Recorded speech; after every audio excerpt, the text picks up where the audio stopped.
వందనాలు తెలియజేస్తున్నాను. ఆలస్యమైంది, దయతో క్షమించండి. దేవుని యొక్క వాక్యాన్ని మనం ధ్యానం చేసుకుందాం. మత్తయి సువార్త 13వ అధ్యాయము.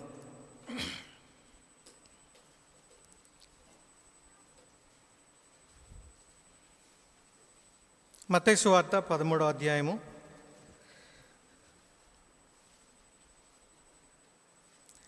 ఈ 13వ అధ్యాయాన్ని అలా తెరిచి ఉంచండి. ఈ 13వ అధ్యాయాన్ని ఏమంటారు అని అంటే, ఇది ఉపమానాల అధ్యాయము అంటారు. ఏమంటారు? ఉపమానాల అధ్యాయం. ఎందుకనంటే అందులో మత్తయి ఈ సువార్తను రాసినటువంటి మత్తయి ఏం చేశాడంటే, ఆయన యేసయ్య చెప్పినటువంటి ఉపమానాలన్నీ కూడా ఒక అధ్యాయంలో పెట్టి రాశాడు. కాబట్టి దీన్ని ఉపమానాల అధ్యాయము అని అంటారు. దీనిలో దగ్గరగా 7 నుంచి, కొంతమంది ఏమో 7 ఉపమానాలు ఉన్నాయంటారు, కొంతమంది ఏమో 8 ఉపమానాలు ఉన్నాయని అంటారనమాట. దగ్గరగా 7 నుంచి 8 ఉపమానాలని మత్తయి శిష్యుడైనటువంటి మత్తయి తన సువార్తలో ఆయన రాయటం జరిగింది. మనకు అందరికి బాగా తెలిసినటువంటి ఉపమానం విత్తువాని ఉపమానం కదా. మొట్టమొదటి వచనం నుంచి 9 వచనాల వరకు విత్తువాని ఉపమానం ఉంటుంది. ఆ తర్వాత 24వ వచనం నుంచి 30వ వచనం వరకు గోధుమలు గురుగుల్ని గురించినటువంటి ఉపమానం ఉంటుంది. 31వ వచనంలో ఆవగింజను గురించినటువంటి ఉపమానం ఉంటుంది. 33వ వచనంలో పులిసిన పిండిని గురించినటువంటి ఉపమానం ఉంటుంది. 44వ వచనం పొలములో దాచబడిన ధనాన్ని గురించి ఉంటుంది. 45వ వచనం అమూల్యమైన ముత్యమును గురించి ఉంటుంది. 47వ వచనం చేపలు పట్టడం ఆ వలను గురించి ఉంటుంది అన్నమాట. ఆ తర్వాత చివరిగా 51, 52 వచనాల్లో కూడా 8వ ఉపమానంగా చెప్పబడే సంగతి కూడా అక్కడ ఉండటం మనం గమనిస్తాం. ప్రియమైనటువంటి దేవుని బిడ్డలారా, అయితే యేసుక్రీస్తు వారు చెప్పినటువంటి ఈ ఉపమానాలన్నీ కూడా ఎలా మొదలవుతున్నాయంటే, ఒకసారి మనం 24వ వచనం 2వ లైన్ చదువుతామా? 24వ వచనం 2వ లైన్లో ఏముందంటే, ఆయన మరి ఒక ఉపమానము వారితో చెప్పెను, ఏమనగా పరలోక రాజ్యం దేన్ని పోలి ఉంది అనే విషయాన్ని చెప్తా ఉన్నాడు ఆయన. ఆ తర్వాత 31వ వచనంలో కూడా అలాగే పరలోక రాజ్యము ఒకడు తీసుకొని అని ఉంటుంది. 33వ వచనం పరలోక రాజ్యము ఒక స్త్రీ తీసుకొని అని ఉంటుంది. 44వ వచనం పరలోక రాజ్యము ఇలాగుంది అని ఆయన చెప్తా ఉన్నాడు. మరలా 45వ వచనంలో పరలోక రాజ్యము మంచి ముత్యములను వెదకుచున్న వర్తకుని పోలి ఉన్నది. ఆయన యేసుక్రీస్తు ప్రభువారు ఈ 7-8 ఉపమానాలన్నీ కూడా ఆయన దేని గురించి చెప్పాడు అని అంటే, ఆయన పరలోక రాజ్యమును గురించి, దేవుని రాజ్యమును గురించి చెప్పాడు. మత్తయి సువార్తలో శిష్యుడైనటువంటి మత్తయి ఉపయోగించినటువంటి పదం పరలోక రాజ్యం. మార్కు సువార్త, మిగిలిన సువార్తలో వాళ్ళేం వాడతారు అంటే దేవుని రాజ్యము అని చెప్తారనమాట. మనం కనుక మత్తయి సువార్త 3వ అధ్యాయం 17వ వచనం కనుక చదివితే, అక్కడ యేసుక్రీస్తు వారు ఆయన పరిచర్య ప్రారంభిస్తూ ఆయన ఎలా ఆయన పరిచర్యను ప్రారంభించారో మనకు కనిపిస్తుంది. క్షమించండి, 4వ అధ్యాయం 17వ వచనం చదువుతారా? అప్పటి నుండి యేసు పరలోక రాజ్యము సమీపించి ఉన్నది గనుక మారు మనసు పొందుడని చెప్పుచు ప్రకటింప మొదలుపెట్టెను. ఆయన యేసుక్రీస్తు వారు ఆయన ఈ లోకానికి వచ్చినప్పుడు ఆయన పరలోక రాజ్యాన్ని గురించి ప్రకటించడం మొదలుపెట్టాడు. దేవుని రాజ్యమును గురించి ప్రకటించడం మొదలుపెట్టి ఆయన మత్తయి సువార్త 5, 6, 7 అధ్యాయాల్లోకి వచ్చేటప్పటికి మనకందరికీ బాగా తెలుసు. ఆ అధ్యాయంలో ఏముంటుంది? కొండ మీద ప్రసంగం. దేవుని రాజ్యములో దేవుని రాజ్య నివాసులు, ఆయన రాజ్యంలోనికి అడుగుపెట్టినటువంటి వారు ఎలా బ్రతకాలి, వారి జీవిత విధానం ఏ విధంగా ఉంటుంది, వారు ఏం మాట్లాడతారు, ఎలా మాట్లాడకూడదు, ఏం చేయాలి, ఏం చేయకూడదు అని అనేకమైన సంగతులు, వారి ప్రార్థన ఎలాగుండాలి, వారి ఉపవాసం ఎలాగుండాలి, వారు చేసే దాన ధర్మాలు ఎలాగుండాలి, కట్టుకునే బట్టల గురించి, తినే ఆహారం గురించి, ఉండే ఇల్లు గురించి వారు ఎలాంటి ఆలోచనలు కలిగి ఉండాలి, ఇలాగా అనేకమైనటువంటి సంగతులు ఆయన మత్తయి సువార్త 5, 6, 7 అధ్యాయాల్లో మాట్లాడడం మనం చూస్తాం. అయితే యేసుక్రీస్తు ప్రభువారు ఆయన పరలోక రాజ్యాన్ని గురించి అంత గట్టిగా మాట్లాడడానికి కారణం ఏంటి అని అంటే, వాస్తవానికి తండ్రి అయినటువంటి దేవుడు, సృష్టికర్త అయినటువంటి దేవుడు ఆదాము అవ్వల్ని తయారు చేసి ఏదైనా తోటలో వారిని ప్రవేశపెట్టినప్పుడు దేవుని ఉద్దేశం ఏంటి అంటే, ఈ భూమి మీద పరలోక రాజ్యంలో ప్రజలు ఎలాగుంటారో అలాగ ఈ భూమి మీద ప్రజలు బ్రతకాలని దేవుడు కోరుకున్నాడు. ఒకవేళ దేవుడే రాజుగా ఉండి పరిపాలిస్తే ఆయన పరిపాలనలో ప్రజలు ఎలాగుంటారో అలాగ బ్రతికి చూపించమని, అలాగ బ్రతకమని దేవుడు ఆదామవ్వల విషయంలో దేవుడు కోరుకున్నాడు. అందుకనే మొట్టమొదటి అధ్యాయం, ఆదికాండం మొదటి అధ్యాయం మనకు తెలుసు, మీరు ఫలించండి, అభివృద్ధి చెందండి, భూమిని నిండించండి, ఏలండి, లోపరుచుకోండి అని మనం చూస్తాం కదా. ఈ లోకానుసారంగా మనం ఆలోచిస్తే ఏలటము, లోపరుచుకోవటం అంటే ఏంటి? ఏం ఉపయోగించాలి? శక్తి ఉపయోగించాలి, బలం ఉపయోగించాలి, యుక్తి ఉపయోగించాలి, పన్నాగాలు పన్నాలి, కుయుక్తులు చేయాలి, పక్కనోడిని ఎలాగైనా తొక్కేసేయాలి, అధికారం చెలాయించాలి, పెత్తనం చేయాలి. అది లోపరుచుకోవడం, ఏలడం అంటే ఈ లోకానుసారంగా. కానీ దేవుని ఉద్దేశం ఏంటి అని అంటే, ఆయన ఆదికాండం 2వ అధ్యాయము 14-15 వచనాల్లో తీయట్లేండి, ఆదాము అవ్వలతో ఆయన మాట్లాడుతూ అంటాడు కదా, ఆదాముకి అవ్వకి దేవుడు ఒక పని, ఒక బాధ్యత దేవుడు అప్పగించాడు. ఏంటంట? ఆ తోటను సేద్యం చేయాలట, ఆ తోటను కాయాలట, ఆ తోటను సేద్యపరచుటకును దాని కాచుటకును దేవుడు ఆదాముని అవ్వని ఆ తోటలోకి పంపించాడు. అయితే ఆ సేద్యము చేయడానికి అన్నటువంటి పదానికి హీబ్రూ భాషలో ఒక అర్థం ఏంటి అనంటే టు సర్వ్, సేవ చేయటం. ఏంటండి? ఒకానొక అర్థం ఏంటి? సేవ చేయటం. దేవుడు కోరుకుంది ఏంటంటే ఆదాము అవ్వలు, లేకపోతే ఈ భూమి మీద పుట్టేటువంటి మనుషులు, ఆదాము సంతానంగా వచ్చేటువంటి వారు మొట్టమొదటిగా దేవుణ్ణి సేవించాలి. ఎవరిని సేవించాలి? దేవుణ్ణి సేవించాలి. రెండవదిగా దేవుని పోలికలో తయారు చేయబడినటువంటి మనుషుల్ని సేవించాలి. ఆ తర్వాత ఈ సృష్టి విషయమై జాగ్రత్త కలిగి ఉండాలి. అది దేవుడు కోరుకుంది. అది దేవుడు ఆశపడి ఆదామవ్వల్ని ఈ లోకంలోనికి తీసుకుని వచ్చాడు. ప్రియమైనటువంటి దేవుని బిడ్డలారా, అయితే ఆదామవ్వలు దేవుడు కోరుకున్నట్లుగా వారు జీవించలేదు.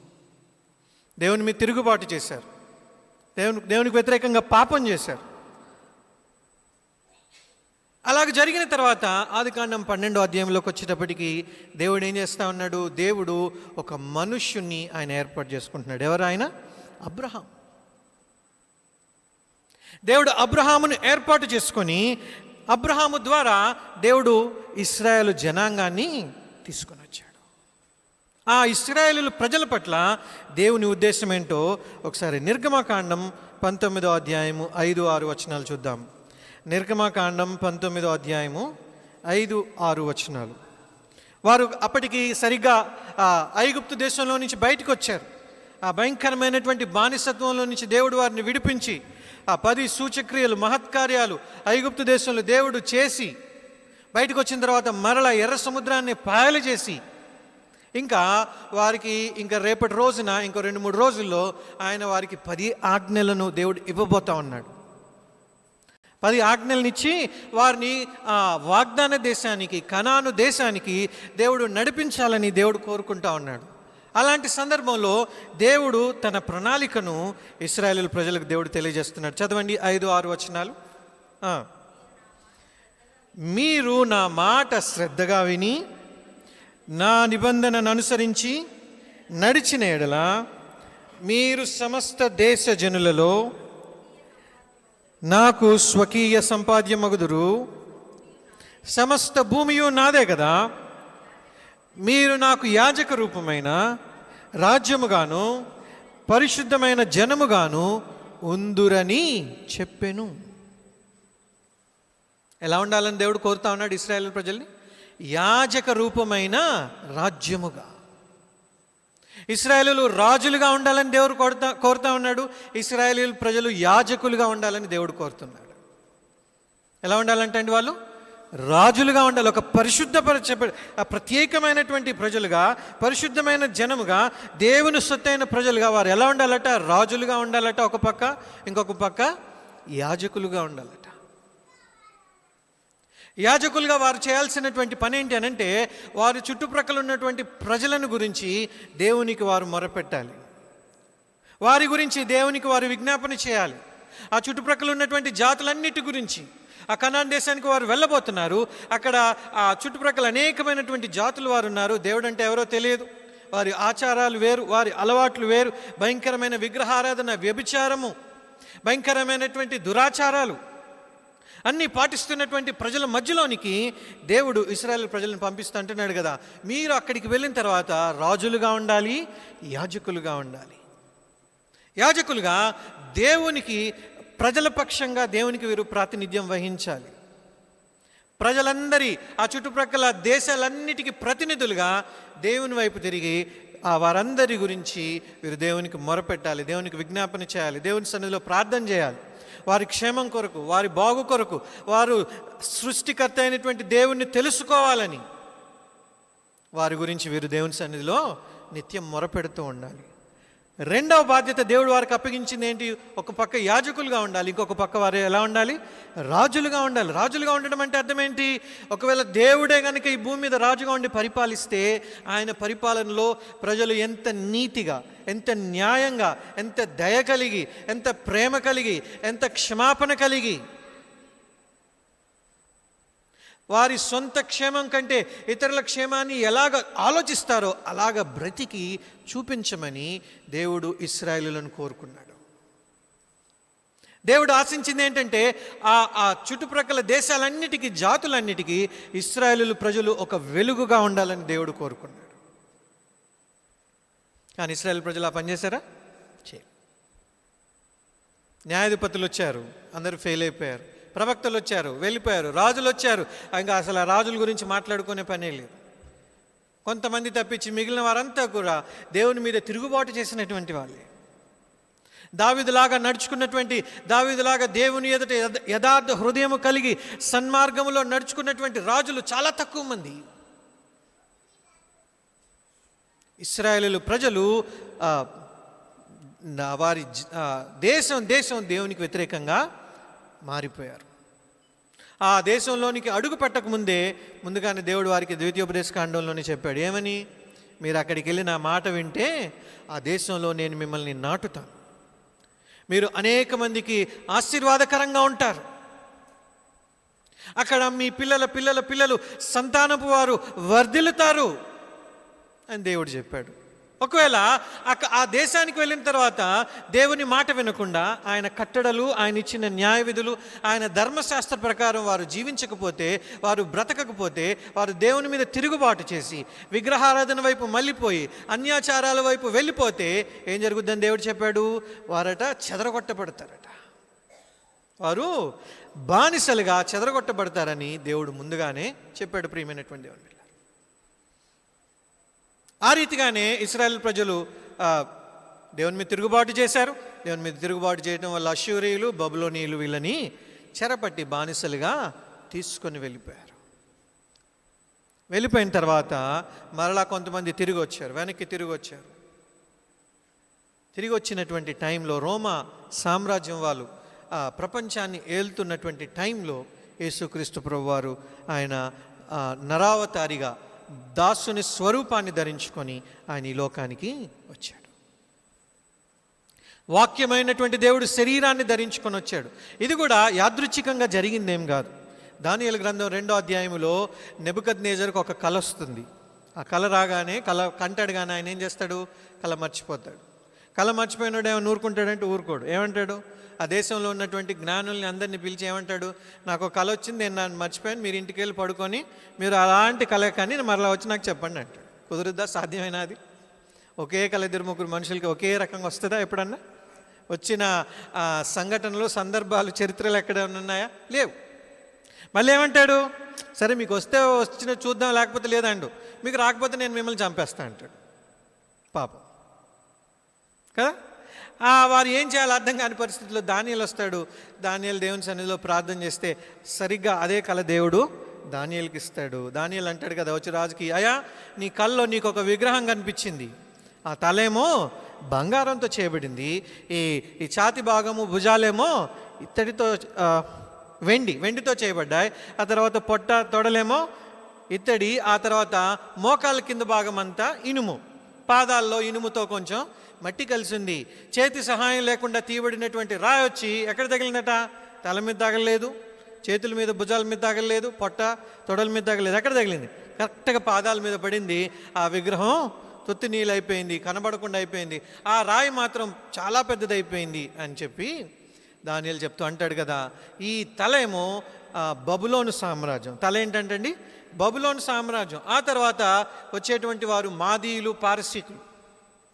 ఆ తర్వాత గ్రీకు దేశస్థులు, అలెగ్జాండర్ చక్రవర్తి అని మనం పాఠాల్లో చదువుకుంటాం చూసారు.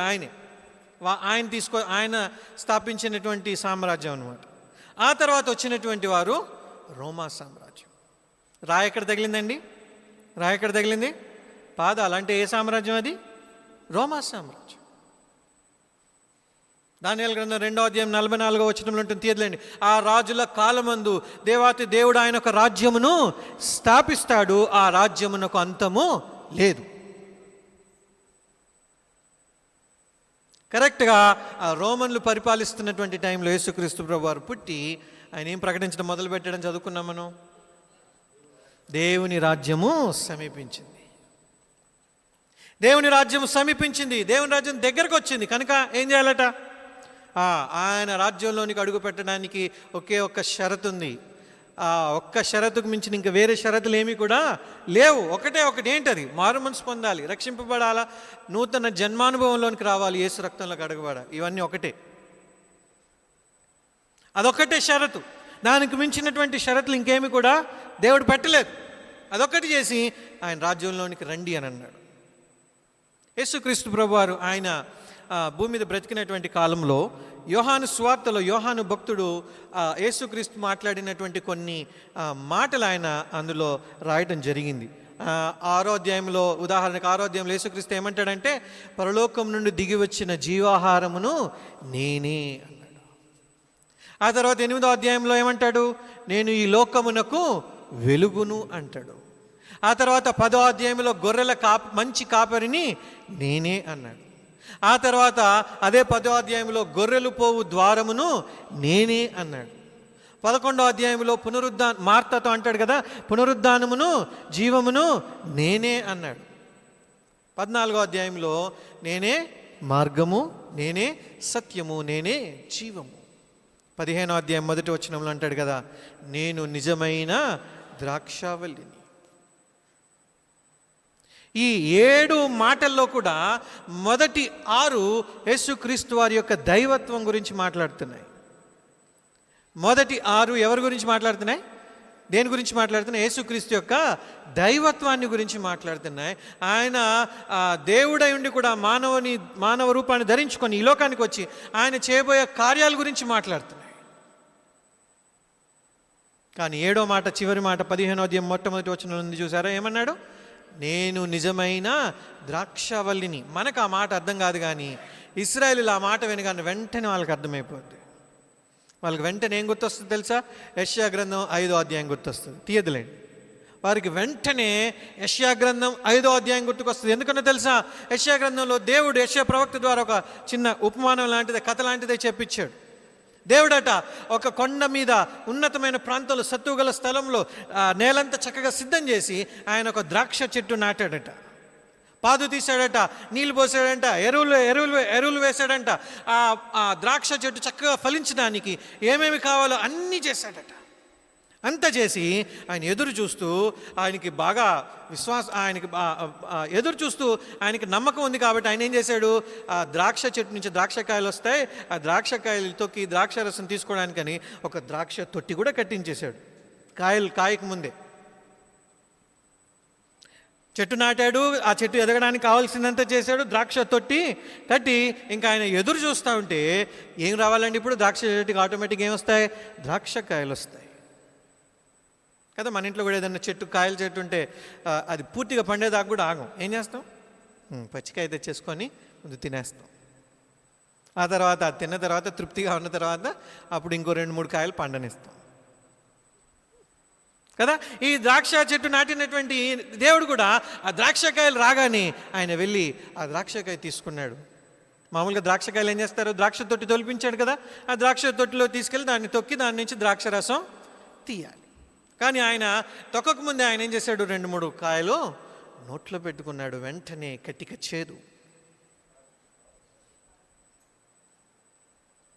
ఆ ద్రాక్షకాయలు నోటికి తీయగా మధురంగా ఉండాల్సినటువంటి ద్రాక్షకాయలు అవి కారు ద్రాక్షలు కాసాయట. దేవుడు అడుగుతున్నటువంటి ప్రశ్న, నీతిగా న్యాయంగా బ్రతకాల్సినటువంటి నా ప్రజల్లో అన్యాయం ఎందుకుంది? ఆ అధ్యాయాన్ని చదివితే దేవుని హృదయంలో ఉన్నటువంటి బాధ అంతా మనకు అర్థమవుతుంది. నా ప్రజలకు ఇంతకు మించి నేను ఏం చేయగలనని అడుగుతాడు దేవుడు. ఎప్పుడైతే యేసుక్రీస్తు ప్రభువారు నేను నిజమైన ద్రాక్షవల్లిని అని అన్నాడో మనకు అర్థం కాదు, కానీ ఇశ్రాయేలుకి అర్థమవుద్ది. వాళ్ళకి వెంటనే ఆ యెషయా గ్రంథం 5వ అధ్యాయములో యెషయా ప్రవక్త ద్వారా దేవుడు చెప్పినటువంటి ఆ ఉపమానం గుర్తుకొస్తుంది. యేసయ్య ఏమంటున్నాడు తెలుసా? యేసయ్య నేను నిజమైన ద్రాక్షవల్లిని ఆయన ఆ మాట చెప్పడంలో ఆయన ఉద్దేశం ఏంటి అని అంటే, నేను నిజమైనటువంటి మనిషిని అని దేవుడు చెప్తున్నాడు. సృష్టి ఆరంభం మొదలుకొని యేసుక్రీస్తు యొక్క టైం వరకు దేవుడు ఒక మనిషి ఏ రీతిగా బ్రతకాలని దేవుడు కోరుకున్నాడో మనుషులు ఆ రీతిగా బ్రతకలేకపోయారు. ఒక మనిషి ఏ రీతిగా బ్రతకాలో మొట్టమొదటిసారి కొంతకాలం ఏదైనా తోటలో ఆదాము వాళ్ళు ఆ రీతిగా బ్రతికారు. కానీ జీవితకాలం అలాగ బ్రతికి చూపించినటువంటి వారు లేరు. మొట్టమొదటిసారి యేసుక్రీస్తు ప్రభువారు ఆయన ఈ లోకానికి వచ్చి ఆయన 100% దేవుడు, ఆయన 100% మానవుడు. కానీ దాంట్లో కూడా ఆయన ఒక నిజమైనటువంటి మనిషి. సృష్టి ఆరంభములో సృష్టికర్త అయినటువంటి దేవుడు ఒక మనిషి ఏ రీతిగా బ్రతకాలని కోరుకున్నాడో ఆయన ఆ రీతిగా బ్రతికి చూపించాడు. ఆ రీతిగా బ్రతికి చూపించి ఆయన దేవుని రాజ్యాన్ని గురించి ఆయన ప్రకటించడం మొదలుపెట్టాడు. ఆ దేవుని రాజ్యాన్ని గురించి ప్రకటించడం మొదలు పెడుతూ ఇక్కడ మనం ఈ 13వ అధ్యాయంలో మనం చూస్తున్నాం. 13వ అధ్యాయంలో మొట్టమొదటి ఉపమానం ఏంటంటే అది విత్తువాని ఉపమానం.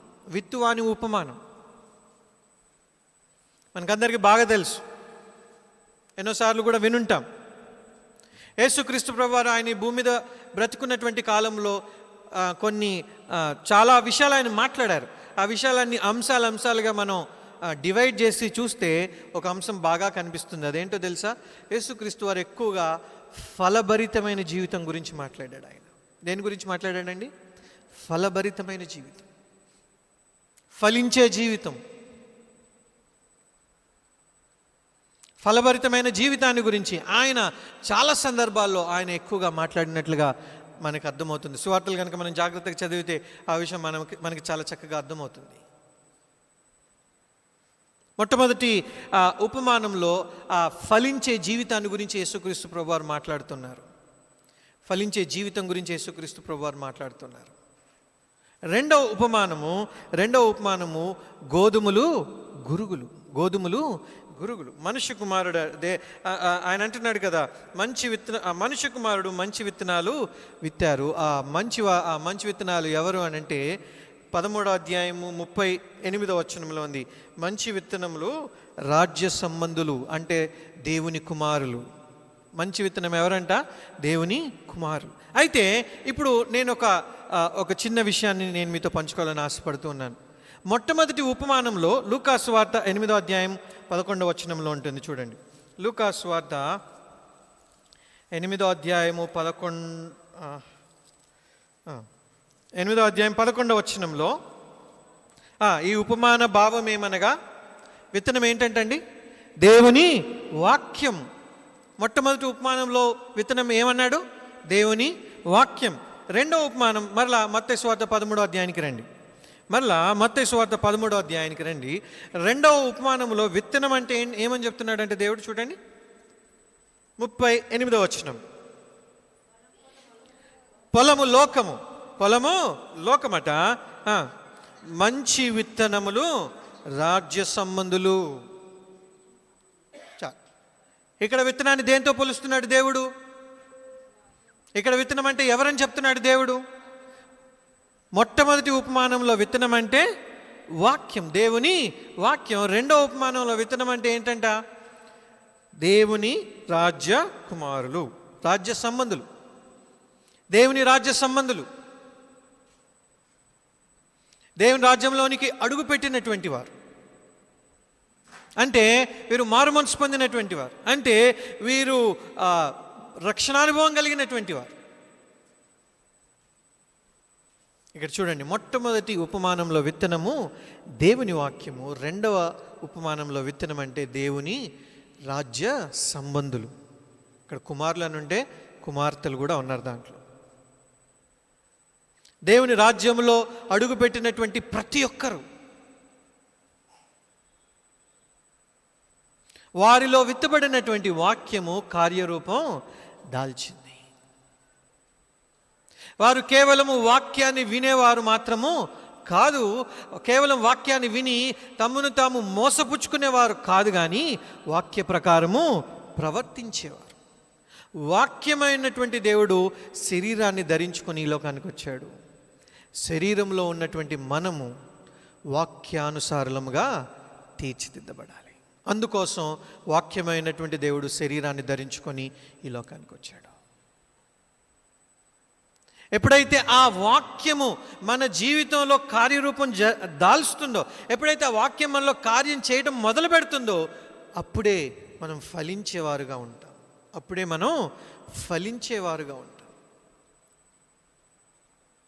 అయితే మేబీ ఇదివరకు కూడా నేను ఈ లెక్క చెప్పుంటాను, కానీ మరలా ఒకసారి ఈ లెక్కను మనం ఆలోచించడానికి ప్రయత్నం చేద్దాం. 1 ఎకరం పొలం ఉందనుకోండి. ఎంత? ఎకరం పొలం 4 భాగాలు చేస్తే ఒక్కొక్క భాగం ఒక్కొక్క పావు. మొట్టమొదటి ఉపమానంలో కొన్ని విత్తనాలు ఎక్కడ పడ్డాయి? త్రోవ పక్కన పడ్డాయి. పక్షులు వచ్చి వాటిని తినేసాయి కాబట్టి అవి ఫలించలేదు. ఇంకొక తర్వాత మరలా విత్తనాలు విత్తుకుంటూ వెళ్తే ఎక్కడ పడ్డాయి? రాతి నేలలో పడ్డాయి. అక్కడ మన్ను ఎక్కువగా లేదు కాబట్టి ఏమైందట, అవి కొంచెం మొలిచే కానీ సూర్యుడు బాగా వేడి కొట్టగానే అవి మాడిపోయినాయి. ఆ తర్వాత మరలా విత్తనాలు విత్తుకుంటూ వెళ్తే ముళ్ళ పొదలు, ఈ మొక్కలు ఆ విత్తనాలు ఫలించి ఎదిగాయి, కానీ ఏమైంది, ముళ్ళ పొదలు కూడా ఎదిగాయి కాబట్టి వాటిని అణిచివేసాయి. ఆ తర్వాత మరలా చల్లుకుంటూ వెళ్తే ఎక్కడ పడ్డాయట? మంచి నేలలో పడ్డాయి. అవి మాత్రం చక్కగా 30, 60, 100 ఫలించినట్లుగా మనం చూస్తాం. ఇప్పుడు 1 ఎకరం నేలలో ఎన్ని పావులు చేసాం? 4 పావులు. ఇప్పుడు ఎన్ని పావుల్లో ఎన్ని వంతుల్లో భూమి ఫలించింది చెప్పండి? ఇప్పుడు ఇక్కడ ఒకే వంతు. 3 వంతుల్లో ఫలించలేదు అంటే ప్రాబ్లం ఎక్కడుంది? సమస్య ఎక్కడుంది? విత్తనంలో ఉందా? సమస్య విత్తనంలో లేదు. విత్తనం ఏంటండి? దేవుని వాక్యం. అది స్వచ్ఛమైంది, అది నిర్మలమైంది, అది శ్రేష్టమైంది. దేవుని వాక్యం పవిత్రమైంది.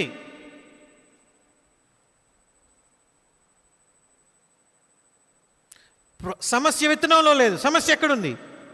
సమస్య నేలలో ఉంది. ఇప్పుడు అదే ఎకరం లెక్కని 100 మందికి తీసుకొని వచ్చి చూద్దాం. మందిరంలో 100 మంది ఉన్నారనుకోండి. 100/4 25. ఒక్కొక్క గుంపు 25. ఇప్పుడు ఎంతమంది ఫలిస్తున్నట్లు లెక్క? 100 మందిలో 25 మంది. 100 మందిలో 25 మందే ఫలిస్తున్నట్లు లెక్క. మనం అనుకోవచ్చు ఈ ఉపమానం ఏమి అంత విశ్వాసుల గురించి ఏం చెప్పలేదు, మందిరానికి వచ్చే వాళ్ళ గురించి ఏం చెప్పలేదు, అన్యుల గురించి కూడా ఉంది దాంట్లో, లోకస్తుల గురించి కూడా ఉంది దాంట్లో అని మనం అలా ఆలోచించుకోవచ్చేమో. కానీ అలా ఆలోచించుకోవడానికి కూడా అవకాశం లేదు. ఒకసారి చూడండి 13వ అధ్యాయం 19వ వచనం. ఎవడైనను రాజ్యమును గూర్చిన వాక్యము వినియు. వీరెవరంట? త్రోవ ప్రక్కన పడినటువంటి వారు. వాక్యాన్ని ఏం చేస్తున్నారంటే వాళ్ళు వాక్యము వింటున్నారు. ఆ తర్వాత మరలా రండి, తర్వాత చూడండి. ఆ తర్వాత 20వ వచనం. రాతి నేలను విత్తబడిన వాడు వాక్యము విన్నాడా లేదా? వాక్యము విన్నాడు. ఆ తర్వాత 22వ వచనం. ముండ్ల పొదలలో విత్తబడిన వాడు వాక్యము వినువాడే. ఎవరండి వాక్యం వినేది? రోడ్డు మీద పోయేవాళ్ళు, అన్యులు, లేకపోతే దేవుడు అంటే ఎరగనటువంటి వారు వాక్యం వింటుంటారా? మరి ఎవరు వాక్యం వినేది? మనలాగా ప్రతి ఆదివారం మందిరానికి వచ్చేవాళ్ళు, బుధవారం, శనివారం, లేకపోతే గురువారం బైబిల్ స్టడీకి వచ్చి వాక్యం వినేవాళ్ళు, స్పెషల్ మీటింగ్స్లో వాక్యం వినేవాళ్ళు, ఇంకా ఏదైనా పబ్లిక్ మీటింగ్ పెడితే అక్కడికి వెళ్ళి వాక్యం వినేవాళ్ళు, ఇంకా యూట్యూబ్లో వాక్యం వినేవాళ్ళు కదా. దేవుడు ఇదేమి అన్యుల గురించి మాట్లాడినటువంటి ఉపమానం కాదు ఇది. ఎవరికైతే రెగ్యులర్గా దేవుని వాక్యాన్ని వినే అవకాశం ఉంటుందో వారి గురించి మాట్లాడాడు దేవుడు. ఇప్పుడు 100 మందిలో ఎంతమంది ఫలిస్తున్నారండి? ఎంతమంది ఫలిస్తున్నారు? కేవలం 25 మంది. ఆ 25 మందిలో కూడా అందరూ 100 లేరట. కొంతమంది ఎలా ఉన్నారు? 30, కొంతమంది 60, ఇంకొంతమంది 100. ఆ 25ను కూడా 3 భాగాలు చేస్తే 24/3 8. ఒక 9 ఇంకొకటి తీసుకుని వచ్చి ఒక దాంట్లో కలిపేద్దాం, 100 దాంట్లో 9 మంది 100గా ఫలిస్తున్నారు, 8 మంది 60, ఇంకో 8 మంది 30. కొంతమంది ఎలా ఉంటుందంటే వారి జీవితంలో వారు ముందుకు సాగుతుంటారు, ఆత్మీయ జీవితంలో బాగానే ఎదుగుతుంటారు, అలాంటి వారితో సమస్య లేదు. కానీ కొంతమంది ఎలా ఉంటారంటే 30 స్టేజ్కి రాగానే ఆగిపోతారు. ఇంక అక్కడ అయిపోయింది, నేను అంతా నేర్చేసుకున్నా, నాకు అంతా తెలిసిపోయింది, ఇంకంతే, అక్కడ ఆగిపోతారు. ఇంకొంతమంది 30 నుంచి 60 దాకా వెళ్తారు. ఆ 60 దాకా వెళ్ళిన తర్వాత అక్కడ ఆ 60 స్టేజ్ దగ్గర ఇంకా ఆగిపోతారు. అబ్బో నాకు చాలా తెలిసిపోయింది, ఇంకా నేను తెలుసుకోవాల్సింది ఏమీ లేదనుకుంటారు, ఇంకా నేను నేర్చుకోవాల్సింది ఏమీ లేదనుకుంటారు. అలాంటి వాళ్ళతో సమస్య. 30 నుంచి 60, 60 నుంచి 100 వెళ్తూ ఉంటే ఏమి ఇబ్బంది లేదు, చక్కగా వారి ఆత్మీయ స్థితి బాగానే ఉంది. అలా కాకుండా దేవుని మందిరానికి వచ్చి మారు మనసు పొంది బాప్టిజం తీసుకొని సంఘంలో సభ్యులుగా ఉండి చక్కగా వస్తూ మందిరానికి వస్తూ 30 స్టేజ్ దగ్గర ఆగిపోయాం అనుకోండి, అక్కడే సమస్య అంతా. ఆగిపోవడానికి వీలు లేదు. ఆత్మీయ జీవితంలో ఆగిపోవడానికి వీలు లేదు. ప్రియమైనటువంటి దేవుని బిడ్డలారా, ఆగిపోయాము అనంటే ఏదో సమస్య ఉందని అర్థం. ఆత్మీయ జీవితంలో పురోగతి సాధించలేకపోతున్నాం అనంటే, ఆత్మీయ జీవితంలో ఎదగలేకపోతున్నాం అంటే ఏదో సమస్య ఉందని అర్థం. దేవుని మందిరానికి వచ్చి ఆ 30 నుంచి 60 వెళ్ళి అక్కడ ఆగిపోతే సమస్య. ఇంకా వారికి దేవుని వాక్యం చదువుతుంటే ఏం కొత్తగా అనిపించదు, ప్రార్థన కూడా ఏం కొత్తగా అనిపించదు, వస్తుంటారు వెళ్తుంటారు అంతే. దేవునితో వారికి ఉన్నటువంటి సహవాసంలో, దేవునితో వారికి ఉన్నటువంటి ఆ సంబంధంలో వారికి ఇంకా ఏదో అలవాటైపోయిన దాంట్లో అలా కొట్టుకొని పోతుంటారు. కానీ ప్రతిరోజు దేవుని కొరకు మండాలి, దేవుని కొరకు నేనేం చేయాలి, దేవుని కొరకు నేనేం సాధించాలి, నేను ఇంకా ఏం మారాలి, దేవుడు నాతో ఏం మాట్లాడుతున్నాడు, దేవుడు నా జీవితం ద్వారా ఏం ఆశిస్తున్నాడు, నేను ఇతరులకు ఏ రీతిగా ఆశీర్వాదకరంగా ఉండగలను, నేను దేవుని గురించి ఇంకెవరితో పంచుకోవాలి, నేను దేవుని పని ఇంకేం చేయాలి, నా కుటుంబంలో ఇంకెవరు మారుమనసు పొందలేదు, వారి కొరకు నేను విజ్ఞాపన చేయాలి అని ఇలాంటి ఆలోచనలు ఏమీ కూడా వారికి రావు. వస్తుంటారు పోతుంటారు, పైకి మాత్రం చాలా అందరికీ భక్తిగానే కనిపిస్తుంటాం. కానీ ఆత్మీయ జీవితంలో ఎక్కడో ఆగిపోయాం, దేవునితో సహవాసంలో ఎక్కడో బ్రేక్ పడింది. కొంతమంది బ్రేక్ పడి అలాగే ఉంటారు, కొంతమంది మరలా తిరిగి చిన్నగా వెనక్కి జారుతారు. ఇప్పుడు 100 మందిలో ఎంతమంది 100 ఫలిస్తున్నారండి? 100 మందిలో ఎంతమంది ఫలిస్తున్నారు? కేవలం 9 మందికి అనిపించారు. ఒక మిగిలిన 8 మంది, ఇంకో మిగిలిన 8 మంది, 16 మంది ఆ 100 దగ్గరికి ప్రయాణంలో ఉన్నారు. ప్రయాణంలో ఉంటే మంచిది, సంతోషం. ప్రయాణంలో లేకుండా ఆగిపోతే ప్రమాదం కదా. ఈరోజు అందుకనే పెద్ద పెద్ద పబ్లిక్ మీటింగ్లు చూడండి, ఎంతమంది జనాలు వెళ్తారు. అమ్మో, ఎంతమంది ఫలిస్తున్నారు, ఎంతమంది ఫలిస్తున్నారు. ఫలభరితమైన జీవితం అది ప్రాముఖ్యం. ప్రియమైనటువంటి దేవుని బిడ్డలారా, ఈరోజు మనం ఏ గుంపులో ఉన్నాం అని ఒక ప్రశ్న వేసుకోవాలి. ఫలించే ఆ 1 వంతులో ఉన్నామా, ఫలించని ఆ 3 వంతుల్లో మనం ఉన్నామా? ఒకసారి మనల్ని మనం పరిశీలన చేసుకోవాలి. మత్తయి సువార్త 3వ అధ్యాయము, యోహాను సువార్త 15వ అధ్యాయం తీయద్దులేండి. యేసుక్రీస్తు ప్రభువారు ఫలింపని తీగల గురించి, ఫలింపని చెట్లను గురించి ఆయన ఏమన్నాడు చెప్పండి? ఏం చేస్తారట వాటిని? పోనీలే చూద్దాం, ఏం కాదులే, ఉండని, ఎన్ని సంవత్సరాలు అయినా అట్లా ఉండని అని అనుకుంటాడా? లేదట. ఏం చేస్తాడట? అవి నరికి, గొడ్డలితో నరికి అగ్నిలో పారవేయబడును. ఇంకా యోహాను సువార్త 15వ అధ్యాయంలో అయితే ఇంకొక కొంచెం కఠినమైన మాట అన్నాడు. ఏంటో తెలుసా? అవి కాల్చబడుటకు తప్ప మరి దేనికి పనికిరాదట. ఏంటండి? ఏంటంట? కాల్చబడుటకు తప్ప మరి దేనికి పనికిరాదు. అవి కాల్చబడుటకు తప్ప మరి దేనికి పనికి రావట. ప్రియమైనటువంటి దేవుని బిడ్డలారా, మన జీవితం ఏ రీతిగా ఉంది ఒకసారి మనల్ని మనం పరిశీలన చేసుకోవాలి. ఫలించే వారముగా ఉన్నామా? ఎక్కడైనా ఆత్మీయ జీవితంలో ఆగిపోయిన స్థితి ఉందా? ఒకసారి మనల్ని మనం పరిశీలన చేసుకోవాలి. మారు మనసు పొందిన తర్వాత మనలో ఒక ఆనందం వస్తుంది. ఏంటి ఆనందం? దాన్ని ఏమంటాం? ఆ ఆనందాన్ని ఏమంటాం? రక్షణానందం అని అంటాం. ఏమంటామండి దాన్ని? రక్షణానందము అని అంటాం. రక్షణానందాన్ని అనుభవిస్తున్నారా అందరూ? రక్షణానందాన్ని అనుభవిస్తున్నారా అందరూ? ఈ రక్షణానందం ఎలా ఉంటుందో తెలుసా ప్రియమైనటువంటి దేవుని బిడ్డలారా? ఒకసారి పౌలు శీలలు స్వాత ప్రకటిస్తూ ఉన్నారు. అయితే దయ్యం పట్టిన ఒక అమ్మాయి వారం రోజులు విసిగించేసింది. పాపం పౌలుకి విసుగొచ్చేసింది. అంటే విసుగంటే ఏంటి అసలు ఈ అమ్మాయి పరిస్థితి? దయ్యం చేత పీడింపబడుతుంది. అప్పటికి అనుకున్నాడు ఏం చేయొద్దు, ఏం వద్దు, ఏం మాట్లాడకూడదు అనుకున్నాడు. కానీ ఆ అమ్మాయి పరిస్థితి చూసి తట్టుకోలేక ఆ దయ్యాన్ని గద్దించాడు. ఆ అమ్మాయిలోంచి ఆ దయ్యం వెళ్ళిపోయింది. ఇంకా ఆ అమ్మాయి యజమానులు కోపం వచ్చేసి వాళ్ళని పట్టుకొని భయంకరంగా కొట్టేశారు. పౌలు శీలని భయంకరంగా పట్టుకొని కొట్టేసి ఆ చెరసాల నాయకుడికి అప్పగించారు. జాగ్రత్త, ఈ రాత్రంతా వీళ్ళని జాగ్రత్తగా కాపాడంటే ఆయన ఏం చేశాడు? పెద్ద పెద్ద సంఖ్యలు వేసి వారిని బొండలేసి పెద్ద పెద్ద కట్టేసేసి వారిని లోపల జైల్లో, బయట కూడా కాదు లోపల జైల్లో పడేశాడు. పడేస్తే ఏం జరిగింది? మామూలుగా అయితే ఏం చేస్తాం మనం? అంత దెబ్బలు తింటే ఏం చేస్తాం? కొన్నిసార్లు వెంటనే నిద్ర వస్తుంది, పడుకుని పోతాం. మధ్యరాత్రి మెలకు వస్తుంది. అప్పుడు నొప్పులు బాగా ఎక్కువ తెలుస్తూ ఉంటాయి. ఇంకా కుయ్యో ముయ్యో మొర్రో అని మొత్తుకుంటుంటాం కదా. చాలా బాధపడుతుంటాం. ఎవరన్నా వచ్చి మనకి సహాయం చేస్తే బాగుండును అని అనుకుంటాం. కొంతమంది అయితే ఇంకొక మెట్టు ముందుకెళ్ళి ఇంకోసారి అసలు ఇంకా సువార్త ప్రకటిస్తే ఒట్టు, నేను ప్రకటించను, ఇంకా నాకెందుకు వచ్చింది ఇది అని అనుకుంటారు కొంతమంది. కానీ దేవుని యొక్క వాక్యం మనకందరికీ తెలుసు. అపోస్తల కార్యం 16వ అధ్యాయంలో పౌలు శీలలు ఏం చేస్తున్నారట? కూని రాగాలు తీయట్లా. కూని రాగాలు అలా కాదు. వాళ్ళు గట్టిగా పాటలు పాడుతుంటే మధ్యరాత్రి అందరూ ఏం చేస్తారండి? పడుకుంటారు కదా. తోటి ఖైదీలంతా పడుకోవాలి కదా. వాళ్ళకందరికీ మెలకు వచ్చింది. ఆ చెరసాల్లో ఉన్న వాళ్ళంతా వినేంత గట్టిగా మధ్యరాత్రిలో లేచి స్తుతికుడికి పెట్టారు వాళ్ళు అక్కడ. అది రక్షణానందం. అది రక్షణానందం. ప్రియమైనటువంటి దేవుని బిడ్డలారా, నిజంగా ఈ రక్షణానందాన్ని మన జీవితంలో మనం అనుభవిస్తున్నామా లేదా?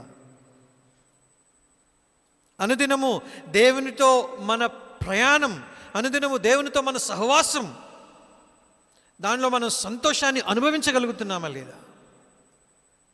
చుట్టూ పరిస్థితులు ఎలా అయినా ఉండొచ్చు.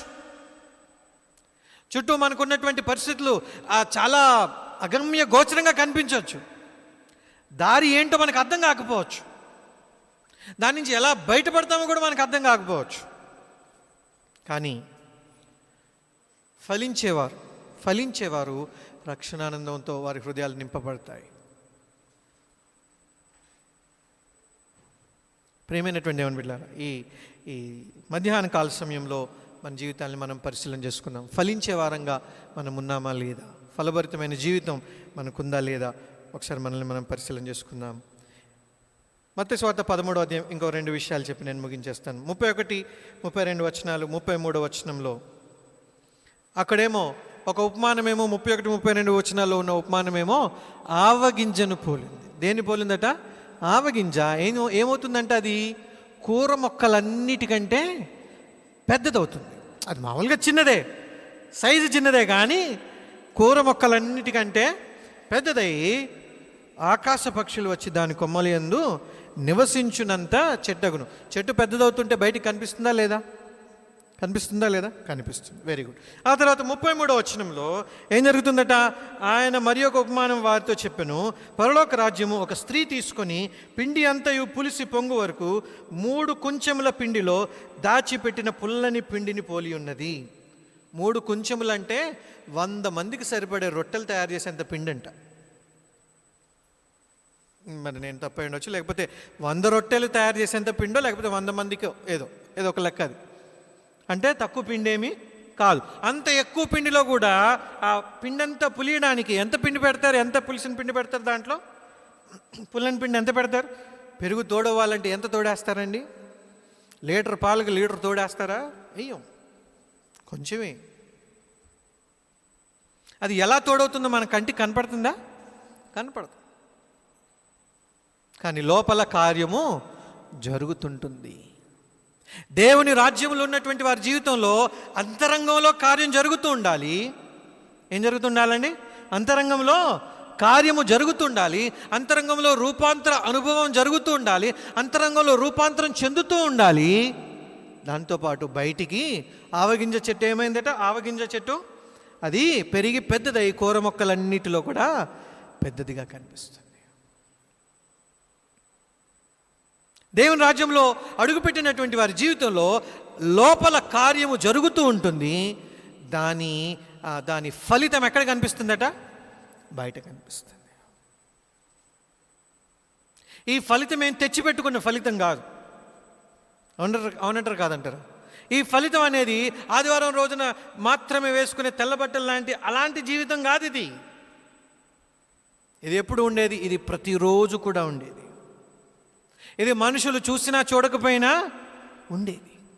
ఎందుకని? దేన్ని బట్టి? ఈ బయట ఫలితం దేన్ని బట్టి వచ్చింది?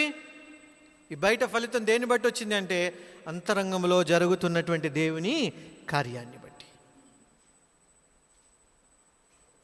అంతరంగంలో జరుగుతున్నటువంటి దేవుని కార్యాన్ని బట్టి. లోపల కార్యం జరుగుతూ ఉండగా బయటికి ఫలాలు కనిపించాలి. నేను మామిడి చెట్టు నాటేసి అది ఫలించట్లేదని చెప్పి ఏదో ఆర్టిఫిషియల్గా బయట ఒక మామిడికాయ తయారు చేసి నేను తీసుకెళ్ళి అంటించాను అనుకోండి, ఏమైంది? ఏమవుద్ది? తెలుసుద్దా లేదా? బయటపడిద్దా లేదా? చూడడానికి అచ్చంగా మామిడికాయ లాగానే ఉన్నా దాన్ని పట్టుకున్నప్పుడు అర్థమైద్దిగా, దాన్ని కోసినప్పుడు అర్థమవుద్దిగా, అవుతుందా లేదా? అలాగే మనం కూడా చాలా సందర్భాల్లో భక్తిని తెచ్చిపెట్టుకుంటాం, ఎక్కడ లేని పరిశుద్ధతను తెచ్చిపెట్టుకుంటాం. అంతరంగంలో కార్యం జరగట్లా, అంతరంగంలో రక్షణానందం లేదు, అంతరంగంలో దేవునితో సహవాసం సరిగ్గా లేదు. కానీ బయటికి పరిశుద్ధంగా పవిత్రంగా కనపడతాం. ఏదో ఒక రోజు దేవుడు కాయ కోసి చూస్తాడు, లోపల అది ఒరిజినాలిటీ ఏమీ లేదని కనబడి ఒక రోజు వస్తుంది. ప్రియమైనటువంటి దేవుని బిడ్డలారా, దేవుని రాజ్యంలోనికి మనం అడుగు పెట్టిన తర్వాత అంతరంగంలో కార్యం అంతరంగంలో ఏం జరగాలి? దేవుని కార్యం జరుగుతూ ఉండాలి. ఆ అంతరంగంలో జరుగుతున్న కార్యాన్ని బట్టి ఏమవ్వాలి? బయటికి ఫలాలు కనిపించాలి. ఇప్పుడు మామిడి చెట్టు ఉందనుకోండి, దేన్ని బట్టి కాయలు కాస్తున్నాయి? లోపల జరిగే ప్రక్రియను బట్టే కదా. లోపల ఏదో జరుగుతుంది, దాన్ని బట్టే ఆ ఫలాలు బయటికి వస్తున్నాయి.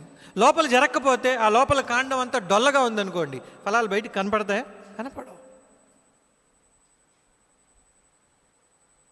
ఫలాలు బయటికి కనిపించవు. కాబట్టి మన జీవితంలో కూడా మన అంతరంగంలో దేవుని కార్యం జరుగుతూ ఉండాలి. బయటికి ఆ ఫలాలు ఫలించే వారంగా ఉండాలి. తెచ్చిపెట్టుకున్న ఫలాలు కాదు, ఊరికి అప్పటికప్పుడు ఆ వేషంలాగా ధరించుకునే ఫలాలు కావివి. ఈ ఫలాల యొక్క మూలం ఎక్కడుంది? అంతరంగంలో జరుగుతున్న కార్యం. అంతరంగంలో రూపాంతరం చెందుతున్నాం కాబట్టి బయటికి ఫలాలు కనిపిస్తున్నాయి. చివరిగా దేవుడు అంటాడు కదా, ఆయన రెండు ఉపమానాలు ఇంకో రెండు ఉపమానాలు చర్చించుకునే మనకి టైం లేదు కాబట్టి అవి మన దేవుని చిత్తమైతే ఇంకోసారి మనం ధ్యానం చేద్దాం. రెండో ఉపమానము 24 నుంచి 30 వచనం, ఆ తర్వాత 47 నుంచి 50 వచనాలు, మధ్యలో 24 నుంచి 30 వచనాల్లో ఉన్నటువంటి ఉపమానం గోధుమలు గురుగులు. దేవుని రాజ్యంలో చివరిని ఏముంటుందంట? తీర్పు ఉంటుంది. ఏముంటుందండి? తీర్పు ఉంటుంది. తీర్పు ఖచ్చితంగా ఉంటుంది. 47వ వచనంలో మరియు పరలోక రాజ్యము సముద్రములో వేయబడి నానా విధములైన చేపలను పట్టిన వలను పోలి ఉన్నది. మనకైతే అన్ని చేపలు ఒకటే తీసుకొని బొట్టలో వేసుకుంటాం, కానీ ఇశ్రాయేలీయులకు అలా కాదు. వాళ్ళకి పవిత్రమైనవి అపవిత్రమైనవి ఉన్నాయి. అందుకనే అక్కడ రాసి ఉంటుంది 48వ వచనం, అది నిండినప్పుడు దానిని దరికి లాగి కూర్చుండి మంచి వాటిని గంపలలో చేర్చి చెడ్డ వాటిని బయట పారవే. మనకు అన్ని చేపలు మంచి, మనం అన్నీ తినేస్తుంటాం కాబట్టి కదా. కానీ ఇశ్రాయేలుకి పాపం దేవుడు వాళ్ళకి కొన్ని చెప్పాడు, కొన్ని చేపలు మంచి, కొన్ని చేపలు మంచి కాదు, కొన్ని అవి తినచ్చు, కొన్ని అవి తినకూడదని. అందుకని ఆ ఉపమానం అలాగుందనమాట. కానీ దాని భావం ఏంటట? 49వ వచనం, అలాగే యుగ సమాప్తి యందు జరుగును, దేవదూతలు వచ్చి నీతిమంతులలో నుండి దుష్టులను వేరుపరుస్తారు. తీర్పు ఉంది ప్రియమైనటువంటి దేవుని బిడ్డలారా, తీర్పు ఉంది. ఆ తీర్పులో మంచి చేపలు, గోధుమలు వారు నిత్య విశ్రాంతిలోనికి ప్రవేశిస్తారు. గురుగులు, చెడ్డ చేపలు వారేంటట, వారు అగ్నిలో పారవేయబడతారు. అక్కడ ఏడ్పును పండ్లు కొరుకుటయు తప్ప మరి ఇంకేమి కూడా లేదట. దేవుని తీర్పు ఉంది, దేవుని తీర్పు ఉంది. కొన్ని సందర్భాల్లో అన్యాయంగా మనం బాధను అనుభవిస్తున్నప్పుడు కూడా కొన్ని సందర్భాల్లో ఓర్చుకోవడం మంచిది. ఎందుకని? దేవుని తీర్పు ఉంది. ఒకానొక రోజున దేవుని తీర్పు ఉంది. ఆయన అన్యాయంగా తీర్పు తీర్చే దేవుడు కాదు. కీర్తనల గ్రంథంలో ఉంటుంది, ఆయన న్యాయము తీర్చేటప్పుడట ఆయన నిర్మలుడిగా కనపడతాడట. కనుక ప్రియమైనటువంటి దేవుని బిడ్డలారా, మనం ఏ రీతిగా ఉన్నాం? ఫలించే వారంగా ఉన్నామా లేదా? ఫలభరితమైన జీవితం మనకుందా లేదా? మొట్టమొదటి ఉపమానంలో విత్తనము దేవుని వాక్యం, రెండవ ఉపమానంలోకి వచ్చేటప్పటికి విత్తనము దేవుని రాజ్య సంబంధులు. వాక్యమైనటువంటి దేవుడు శరీరధారయ్యాడు. ఎందుకని? శరీరంలో ఉన్నటువంటి మనం వాక్యానుసారముగా తీర్చిదిద్దబడటానికి. దేవుని రాజ్యంలో ఉన్నటువంటి వారి జీవితంలో అంతరంగంలో ఏం జరుగుతుంది? కార్యము జరుగుతుంది. రూపాంతరం చెందుతూ ఉంటారు.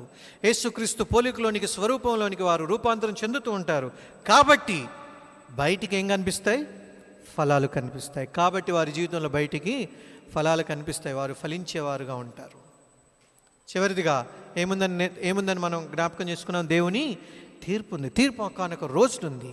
ఆ రోజున గోధుమలుగా లేకపోతే మంచి చేపలుగా ఉండి ఫలిస్తూ అంతరంగంలో కార్యం జరుగుతూ ఫలభరితమైన జీవితాన్ని జీవించేవారు ఎవరైతే ఉన్నారో వారు నిత్య విశ్రాంతిలోనికి అడుగు పెడతారు. గురుగులు, చెడ్డ చేపలు వారట అగ్నిలో పారవేయబడతారు. అక్కడ ఏడ్పు, పండ్లు కొరుకుట తప్ప మరి ఏమీ లేదట. తలలు వంచండి, కళ్ళు మూసుకోండి, ప్రార్థన చేద్దాం.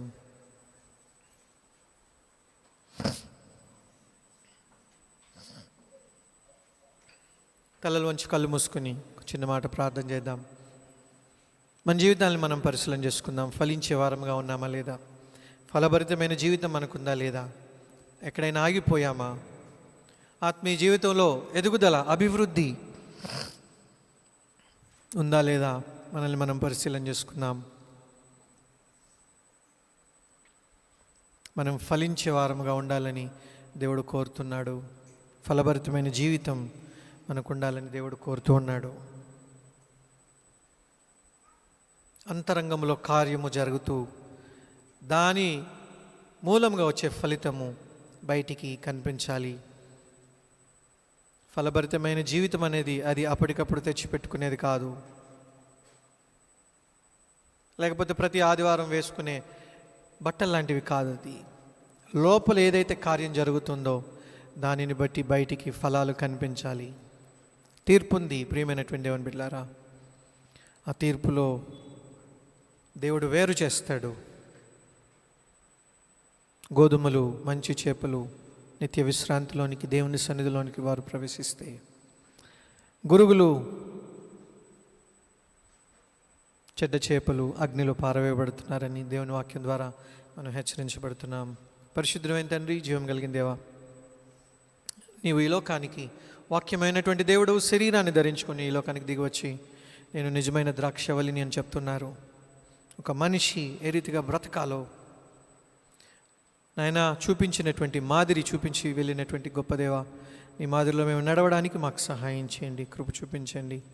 ఫలభరితమైన జీవితాన్ని మేమందరము కలిగి ఉండడానికి సహాయం చేయండి. నూరంతలుగా ఫలించే వారంగా నాయన నూరంతలుగా ఫలించి మీ నామమునకు మహిమను తీసుకుని వచ్చేవారముగా, మీకు సంతోషాన్ని కలిగించేవారముగా మేమందరం ఉండడానికి సహాయం చేయండి. అంతరంగంలో కార్యమును బట్టి బయటికి ఫలాలు నాయన కనబడినట్లుగా మీ కార్యము మా జీవితాల్లో జరిగించమని, నాయన నీ తీర్పు ఉందని నాయన అందును బట్టి నాయన మీకు స్తుతులు చెల్లిస్తూ, నాయన ప్రభా నాయన మీ కొరకు ఎదురు చూస్తూ, మీ కార్యముల కొరకు ఎదురు చూస్తూ ఆయన సంఘం అంతటిని బట్టి మీకు వందనాలు చెల్లిస్తున్నాం తండ్రి. ఆయన విన్నటువంటి వాక్యాన్ని మా హృదయాలు నీరు కట్టి ఫలింపు చేయండి. సంఘాన్ని ప్రభా మీరు దీవించండి, ఆశీర్వదించండి. ఆయన ప్రభా అంకుల్ని బట్టి, ఆంటీని బట్టి, జానన్నని బట్టి, నాయన ప్రభా రాజ్కుమార్ అన్నని బట్టి, నాయన అంకుల్ వాళ్ళ కుటుంబం అంతటిని బట్టి మీకు వందనాలు చెల్లిస్తున్నాం. జానన్నని మీరు ప్రత్యేకంగా బలపరచండి, మీ ఆత్మతో నింపండి. ఆయన ఇంకను ఆయన ప్రభా నాయన మీ పరిచర్యలో మీరు వాడుకుంటున్న విధానాన్ని బట్టి మీకు వందనాలు. సంఘము నాయన అపోస్తల కార్యంలో ఉన్నటువంటి సంఘముగా ప్రభా వాక్యము ప్రబలమై ప్రకటింపబడి శిష్యుల సంఖ్య విస్తరించడానికి, పరిశుద్ధాత్మ భయములో ఆదరణలో సంఘము వర్ధిల్లడానికి మీరు సహాయం చేయమని కోరుతూ మీ చేతులకు అప్పగించుకుంటూ యేసుక్రీస్తు నామములో ప్రార్థన అడిగి వేడుకొంచున్నాం తండ్రి. ఆమేన్.